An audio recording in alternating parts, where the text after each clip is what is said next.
आज आणलं होतं कारले आणि आज मला कारल्याची भाजी करायची होती, तर मी त्याला कट करून घेतलं आणि मीठ आणि हळद लावून ठेवलं आणि त्याच्यानंतर धुवून घेऊन थोडंसं तव्यावरनं भाजून घ्यायचं, म्हणजे कारले एकदम अजिबात कडू होत नाही.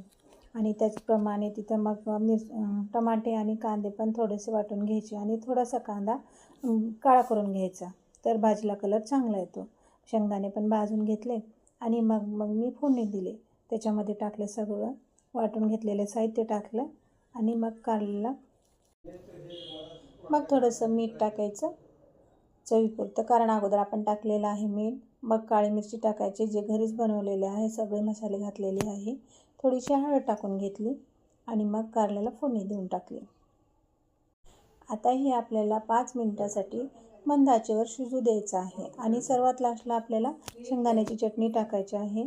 लवकर टाकलं तर ती कढईला चिकटून जाते, त्याच्यामुळे शेवटी टाकायची आहे आपल्याला आणि फ्राय करून घ्यायचं आहे. 5 मिनिटांनी आपली भाजी खाण्यासाठी तयार आहे.